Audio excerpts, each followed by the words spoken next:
David Winkelstern and Brad Curtis and all these local people.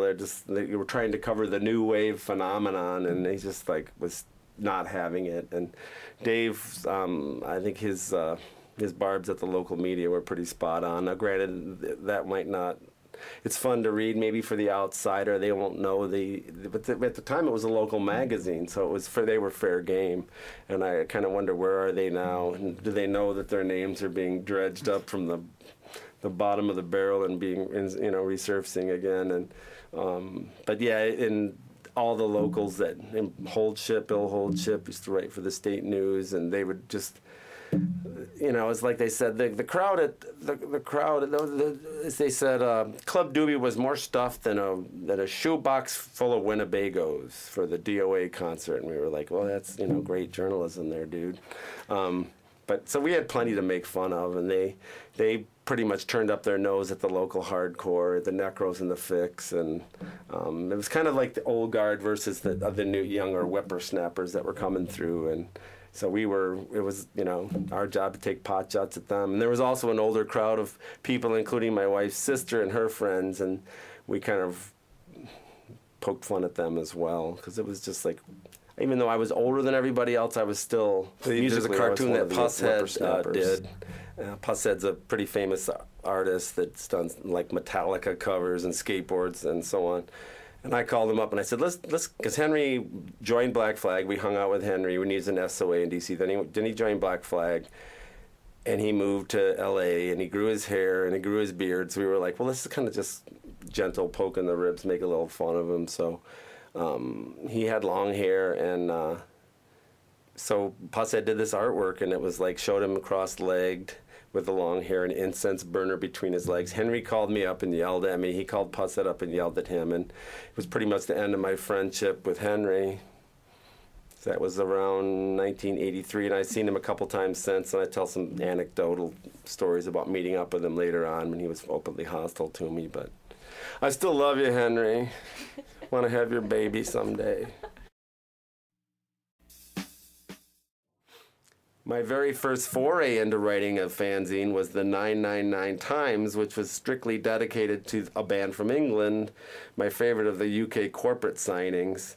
And 999 actually played here at Dooley's, which is now a Harper's, down in the basement. And I got to interview them. They were eating dinner, and they were my heroes. And I walked up to them. They were like, "Come on, Mike, have a seat." And I asked them some questions, and I did a little magazine. It was on that shiny Xerox paper. And the 999 Times was my, like I said, my first foray into zinedom. And this is one of 999's early tracks called "I'm Alive." It's sad fiction, causing me restriction. This is what I wanted to do. I just can't believe it. I would like to leave it to get into something new. Just about to lose my mind. Work it just drives me wild. Watch out for me now, 'cause I'm alive. I'm alive. I'm alive. I'm alive. Don't like petty bureaucracies and attention.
I think it's like anything that was outside the norm was what we wanted to cover in the magazine, and we would go to all the record shops and just look for the obscure and try to unearth the next big, not the next big thing, but just try to unearth these records and bring them to everyone's attention.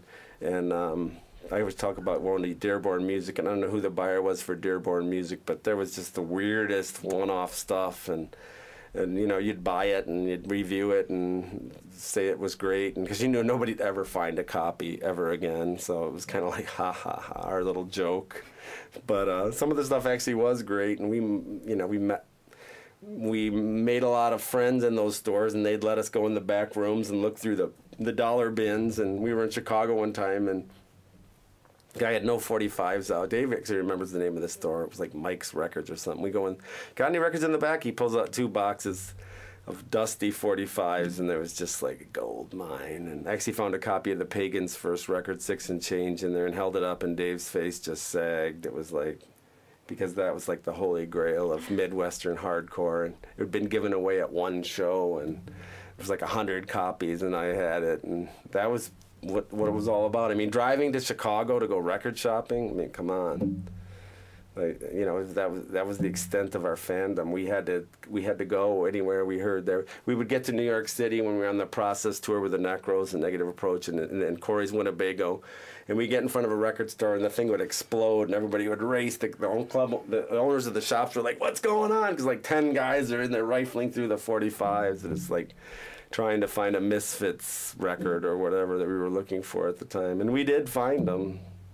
Amazingly enough. Negative Approach was sort of the band in Detroit back in the day, and one of those mutual admiration things I had going with them. They credit Touch and Go as kind of helping them get off the map, but they either warmed up the Misfits or they headlined, and their live shows are legendary. And this is a song that to this day will send the crowd into a frenzy. It's called Ready to Fight. We won't take any shit.